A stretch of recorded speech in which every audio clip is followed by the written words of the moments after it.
आज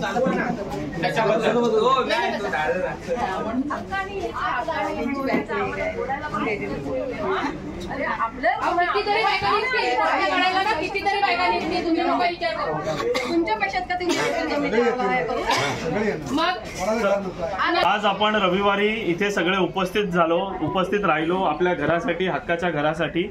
आणि आज आपले कमिटीवाले सगळ्यांना आवाहन करतायत की तुम्ही ॲग्रीमेंटचं काम चालू झालेलं आहे, तर तुम्ही ॲग्रीमेंट करायला या। कोणतीही जीबीआर न लावता, कोणतीही जनरल मीटिंग न घेता कोणत्या प्रकारचे ॲग्रीमेंट साईन करून घेण्याचं काम हे सुरू आहे। याचा आम्ही निषेध करतो, याच्यावर आम्ही बहिष्कार घालतो। कारण ॲग्रीमेंट हे दोन लोकांमध्ये असतं। बिल्डर, एक तर जो बिल्डर आहे, जो राक्षी डेव्हलपर नावाचा जो कोणी बिल्डर, राक्षी ओशियानिक LLP नावाची जी कंपनी तुम्ही इकडे उपस्थित केलेली आहे, जो डेव्हलपर आहे, त्या डेव्हलपरमध्ये आणि आमच्यामध्ये अशा दोन लोकांमध्ये ते ॲग्रीमेंट होणार आहे। तर जर तो त्याचे क्लॉज त्याच्यामध्ये टाकणार असेल, म्हणजे त्याचे नियम त्याच्यामध्ये टाकणार असेल, तर मुद्दे जर त्याचे मुद्दे त्याच्यामध्ये टाकणार असेल, तर आमचे मुद्दे पण आम्हाला टाकणं गरजेचं आहे। आणि आमच्या वकिलांनी बघितल्याशिवाय आम्ही कुठल्याही अग्रीमेंटवर आता सही करणार नाही। कारण आतापर्यंत आम्ही सगळीकडे तुम्हाला सह्या दिल्या आणि त्या सह्यांचा दुरुपयोग केला गेलेला आहे। आतापर्यंत तुम्ही जे काही केलं, हे जे प्रकरण NCLT कोर्टामध्ये सगळं तुम्ही नेलं, हे सगळं आम्ही जे काही तुमच्यावर विश्वास दाखवला आणि तुम्हाला कमिटीवर निवडून आणलं, त्याच दृष्टीने तुम्ही केलेलं आहे। त्यामुळे आता कोणत्याही प्रकारे अग्रीमेंटवर आम्ही सही करणार नाही जोपर्यंत, कारण आता आम्ही 14 वर्ष घराच्या बाहेर आहे, अजून 10 वर्ष काढण्याची आमची ताकद नाही। मग आम्हाला सगळ्यांना सामूहिक आत्महत्या करावी लागेल एसआरच्या बाहेर, सगळ्यांना आत्महत्या करावी लागेल एसआरच्या बाहेर, तर आमच्याकडे ती ताकद नाही। सगळ्यांना आमचं आव्हान आहे, कोणीही कुठल्याही तुम्हाला माणसाने फोन केला, कमिटीने असू दे, तुमच्या जवळच्या काही माणसं अशी पण आहेत की ते कमिटीमध्ये नाही आहेत, पण ते त्यांच्या मागे पुढे फिरतात किंवा त्यांच्या आजूबाजूला असतात, ती मंडळी पण लोकांना कॉल करतायत। तर तुम्हाला पापाचा भागीदार व्हायचं तर तुम्ही व्हा, काय करायचे ती काशी तुम्ही करा, पण आपल्या सगळ्या लोकांना आमचं आव्हान आहे, कोणीही ॲग्रीमेंट करू नका। आतापर्यंत आम्हाला जी खबर मिळालेली आहे, तोपर्यंत चेक भरलेला नाही, DD भरलेला नाही, हे कन्फर्म नाहीये। SRA मधले अधिकारी जरी सांगत असतील आपल्याला, तरी पण आतापर्यंत त्याचं कन्फर्मेशन मिळालेलं नाही। मी एक परत सांग, तुला 100% नाही गेलेलं आहे, मला पण बातमी लागलेली आहे। हा, तर आतापर्यंत त्याचं कन्फर्मेशन नाही।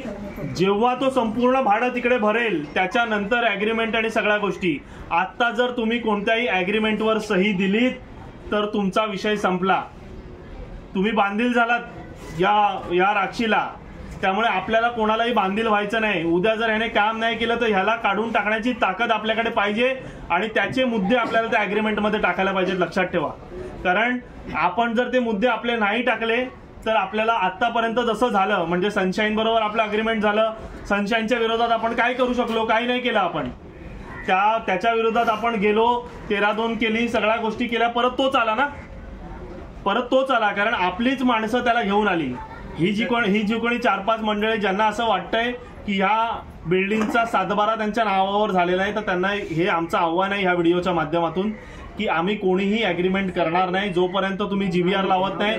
तो कोण तुमचा माणूस आहे, कोण बिल्डर आहे, त्याला बोलवा समोर, तो आम्हाला दिसला पाहिजे, त्याने आम्हाला सांगितलं पाहिजे की बिल्डिंग कशी बनवणार आहे, ह्या वर्षात मी एवढी बिल्डिंग बनवणार, ह्या वर्षात एवढी बनवणार, 2026-27 मध्ये तुम्हाला पोझिशन देणार। आहे का त्याची ताकद?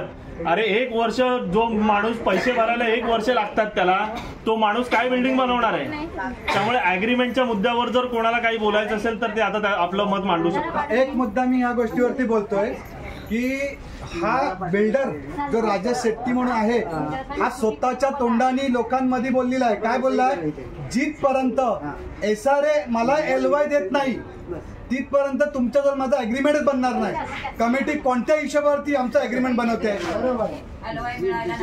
बघा, पुन्हा ऐका, राजेश शेट्टी स्वतः बोललेला आहे की जिथपर्यंत SRA LY मला देत नाही, तिथपर्यंत मी तुमच्या जवळ अग्रीमेंट बनवूच शकत नाही। मग कमिटी आमचा सभासदांच्या मार्फत कोणत्या हिशोबावरती आमचं अग्रीमेंट बनवत आहेत।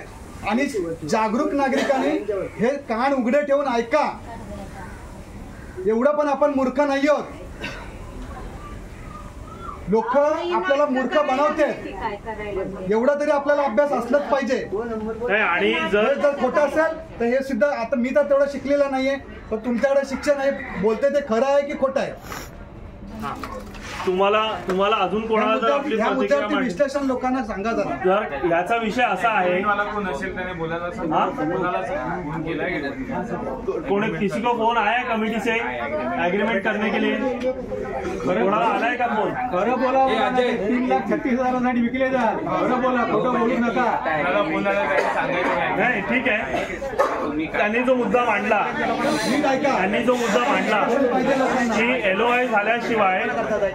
LOI झाल्याशिवाय आम्ही अग्रीमेंट करणार नाही, हे जर स्वतः डेव्हलपरने सांगितलेलं आहे किंवा बोललेलं आहे, तर मग आता अग्रीमेंट करण्याचं काम कशासाठी चालू आहे? नियुक्ती मीटिंग मध्ये बोललेलं आहे. तर आम्हाला ह्याचा अंदाज असा आहे की जो कोणी फायनान्सर किंवा जो कोणी पैसे देणारा माणूस आहे त्याने सांगितलेलं असू शकतं. आम्ही त्याच्यावर कोणतंही हे नाही करत आहे, आम्ही असं बोलतोय असू शकतं तर्क वितर्क की त्याने असं सांगितलंय की तुमच्या बाजूने किती लोक अग्रीमेंट करतायत ते मला दाखवा, त्याच्यानंतर पुढचे पैसे जे काय ते मी रिलीज करतो तुम्हाला. 100% बरोबर आहे.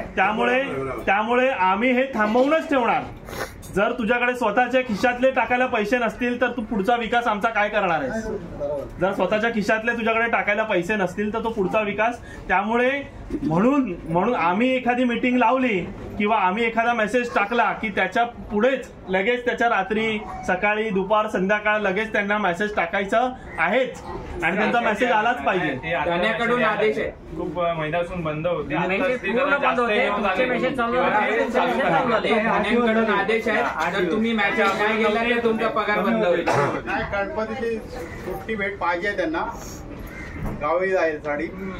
कोरे काय बोलायचं? अग्रीमेंट जोपर्यंत आमचा मुद्दा हे आहे, तू LOIच्या आधी जर तुला अग्रीमेंट हवे असतील आमचे तर मीटिंग लाव, आम्हाला माहिती दे तू कसं काम करणार आहे, काय करणार आहे. अग्रीमेंट आम्ही वाचणार, आमच्या वकिलाकडून वाचून घेणार आणि जे इंग्रजीमध्ये असेल तर ह्या चौघांना पण वाचायला लावणार कमिटीवाल्यांना.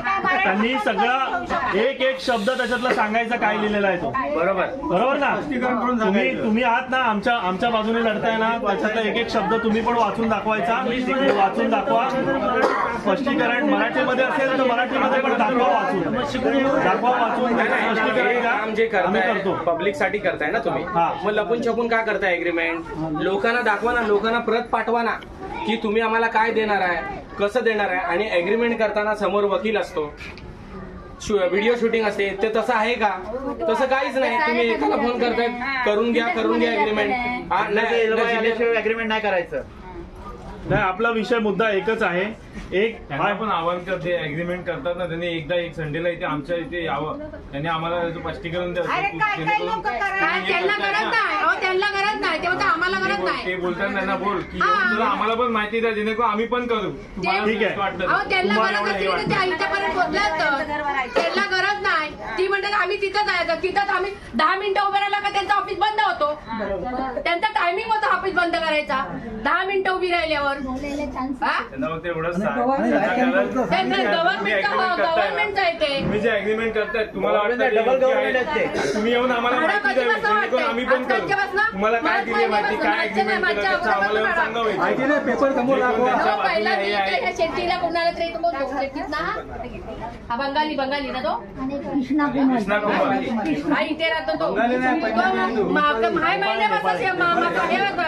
पैसे वाटताय भाडा आता भेटेल कुठं मला आमच्या सुयाच्या खेडेकरा वडापावच्या गाडीची तिथं मला बोलला काय करणार ऑफिस मध्ये जा, तिथं पैसे वाटतायत. तो बंगाली मला नेहमी त्याला भेटला का नेहमी विचारायची अरे काय चाललंय काय तुमचा. पहिली पण आम्हाला हेच आश्वासन दिले 10 दिवसात होऊन जाईल, 15 दिवसात होऊन जाईल. आज झाले 5 वर्षे हे गोष्टीला.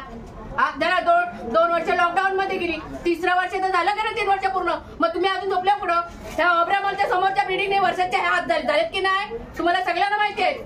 लॉकडाऊन पासून 3 वर्ष झाली ते हातात चाळ्या पण भेटल्या काय ना.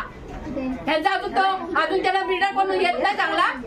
म्हणजे पहिला तुमचा किस्सा भरून घ्यायचा आणि मग पहिला काय जैनला घेऊन त्यांनी जैन म्हणजे नंदीवर्धन मार्फत हे दिलं पावाला भेटलं दिली जैनला आणि त्यांनीच जैनला बाहेर काढलं.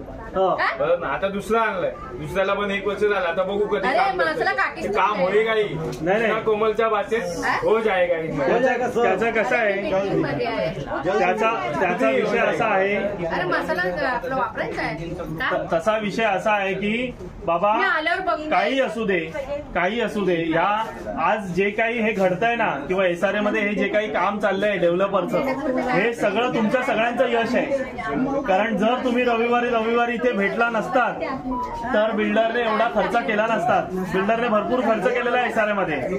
तो कशासाठी केलाय तो आता तुम्हाला सांगायची गरज नाही. पण तर तुम्ही काम करायला खर्च करा ना, बिल्डवायला कशाला खर्च करा? नाही, आजपर्यंत हेच झालंय. तुम्ही आज एकत्र आलात, तुम्ही आज 300 लोक 400 लोक आज आपण एकत्र आलो, त्याच्याबरोबर डेव्हलपरच्या पोटात दुखायला लागलं. कारण एकच गोष्ट आहे, एकच हे आहे की आपल्याकडे कसं आहे, आपण सगळे एकत्र आलो नाही कधी आतापर्यंत, कधीच एकत्र आलो नाही. म्हणजे जी जनरल मीटिंग पण जी आपण लावली त्याच्यामध्ये जवळपास 350-400 सभासद होते आपल्याकडे.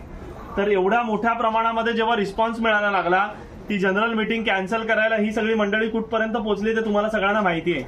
तिकडे कमिशनर ऑफ पोलीस मधून सगळी माणसं आली होती आपल्याला घ्यायला. तर ही सगळी मंडळी ह्यांचं कामच हे आहे की लोक एकत्र आली नाही पाहिजेत. लोक ज्या क्षणी एकत्र, बिल्डरला हे नको आहे की तुम्ही सगळे एकत्र पाहिजेत, म्हणजे त्यांची कामं करायला भेटतात चुप्या रस्त्यात. दुसरं की आपण SRA मध्ये आंदोलन करत आहोत. ह्या बुधवारी 21 तारखेला आपल्याला सगळ्यांना तिथे पोहोचायचं आहे. जे कोणी हे व्हिडिओच्या माध्यमातून ऐकतायत, जे येणार आहेत, त्यांनी आपली नावं आमच्या ग्रुपवर देऊ शकता किंवा कोणाचा नंबर असेल तुमच्याकडे, तुम्हाला व्हॉट्सअपवर लिहिता